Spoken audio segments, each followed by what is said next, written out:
میں نے وہ گولی اٹھائی، وہ پھر دوڑ لگائی ننگے پاؤں، اور مولانا رحمہ اللہ فوت ہو گئے، سر پر رضائی لے کے لیٹے ہوئے تھے، تو میں نے ایسے پاؤں دبائے تو انہوں نے رضائی اٹھا کر، ہاں کیا بات ہے؟ میں نے کہا جی یہ چائے ہے اور یہ سر درد کی گولی ہے، آپ کو درد ہو رہا ہے، نوش فرمائیں۔ تو ان کے ہونٹ ہلے، میں نے نہیں سنا،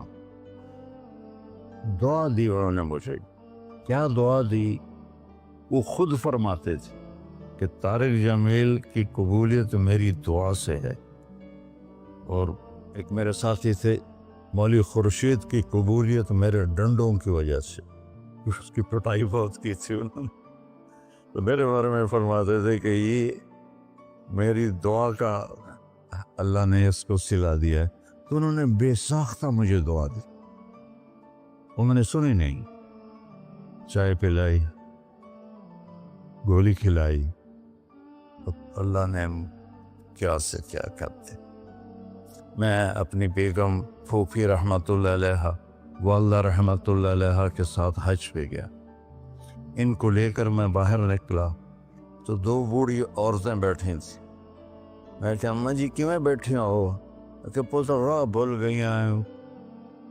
اب میرا بھی وہ دوسرا حج تھا، مجھے بھی مدینہ کا حدود اربا پتہ نہیں تھا۔ میں کہ کوئی ہے تھوڑے کول کارڈ؟ انہوں نے کہا اے کارڈ ہے۔ میں کہ اچھا آ جاؤ، اور دونوں چل پڑی۔ مجھے ایک عرب ساتھی نے پورا گھر دے دیا ہوا تھا۔ جو دروازے پر پہنچے تھے ایک اور کھانے لگی، نہیں میں نہیں جانتی۔ ہوا کرنے کے دیکھ کے نا شور شریف لگتا ہے، کوئی ایڈی وڈی گل، آ جا آ جا۔ وہ دونوں کو لے کے میں نے اپنی بیگم سے کہا کہ ان کو کھانا کھلاؤ، اور وہ کارڈ لے کر میں اپنے ایک دوست کے پاس گیا، وہ جو جس کا گھر تھا۔ میں نے کہا اٹھو دکان سے اور یہ پتہ تلاش کروا۔ تو ہم دونوں گاڑی میں بیٹھے اور گھومتے گھومتے گھومتے کوئی آدھے گھنٹے کے بعد ہم نے وہ بلڈنگ تلاش کر لی۔ تو ہم واپس آئے تو دونوں مائیاں عرب والے کی تھیں، سوئی پڑی تھی۔ میں نے کہا اماں جی اٹھو، تھوڑا گھر ویکھ آیا، تم لے جانا۔ تو ان میں سے ایک دم ہوئی، اے بیٹا تینوں رب اپنے سونے دیا زیارتاں کرائی رکھے کرائی رکھے کرائی رکھے۔ میں نے بیگم سے کہا بیگم یہ دعا قبول ہو گئی۔ 90 سے لے کر آج تک بلا ناغہ میرے رب نے مجھے اپنے گھر بلایا۔ ایک 94 کا حج نہیں ہوا کہ وہ میری انگلینڈ تشکیل ہو گئی تو میں وہاں چلا گیا، پے در پے حج عمرہ حج عمرہ حج عمرہ حج عمرہ۔ یہ 3 سال کووڈ کے جو آئے تھے نا، وہ ناغہ ہے۔ تو میں ہمیشہ کہتا تھا کہ اماں دی دعا۔ اب ایک مزیدار قصہ سنا کے پھر نماز پڑھنی میں طواف کر رہا تھا، تو میری نظر پڑی جواد وسیم پر۔ وہ مقام ابراہیم پر نفل پڑھ کے نا بیٹھ کے دعا مانگ رہا تھا، تو میں وہاں کھڑا ہو گیا۔ میرے ساتھی نے کہا طواف پورا کرنا بھی ہے۔ میں کہا پتہ نہیں اٹھ کے کتنے چلا جاوے، لہٰذا میں اس کے سامنے ایسے منہ کر کے کھڑا ہو گیا۔ وہ ایسے دعا مانگ رہا تھا، مانگتے مانگتے مانگتے اس نے جب اوپر نظر اٹھائی تو مجھے دیکھا، تو اس نے ایسے بھی نہیں کیا، اتھے ہی ہاتھ چھڑے دوڑ کے میرے پاس آیا، کہنے لگا مولانا تمہیں پتہ میں کی دعا کر رہا سی؟ میں کہا میں کوئی نجومی ہے جو انہوں پتہ لگے ہوئے؟ کہنے لگا میں یہ دعا کر رہا، یا اللہ مولی طارق جمیل کو اماں کی دعا لگی ہوئی ہے، وہ ضرور آیا ہوگا حج پر، وہ جہاں بھی ہے مجھے ملا دیا۔ کہ یہ میرے الفاظ ختم ہوئے تو تو سامنے کھڑا تھا۔ تو اس میں آپ کو دعائیں ملیں گی بڑی زبردست۔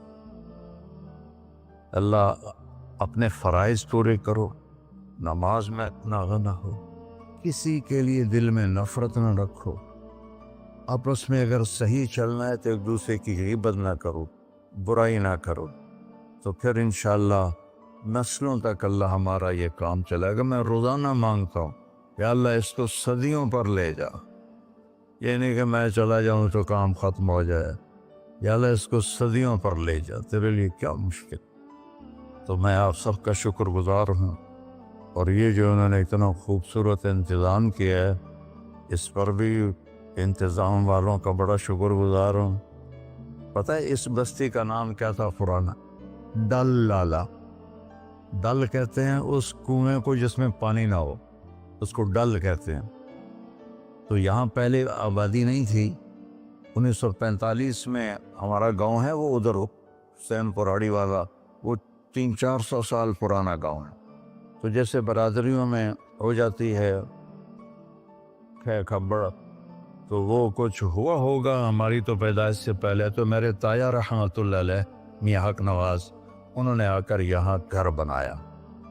اس وقت اس سے 50,000 روپیہ خرچ کیا تھا۔ تو 1948 میں پھر ان کے چھوٹے بھائی تھے میرے والد، انہوں نے آ کے گھر بنا لیا۔ تو اس گاؤں کی ابتدا ہوئی اور بسم اللہ ہوئی۔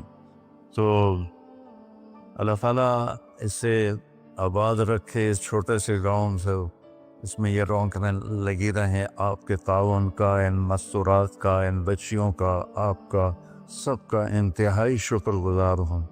آپ اپنے اس کو جاری رکھیں۔ میں اجازت چاہتا ہوں کیونکہ مجھے فیصل آباد نکلنا ہے۔ اللہ بہت برکت دے، آپ سب کو قبول فرمائے۔ السلام علیکم۔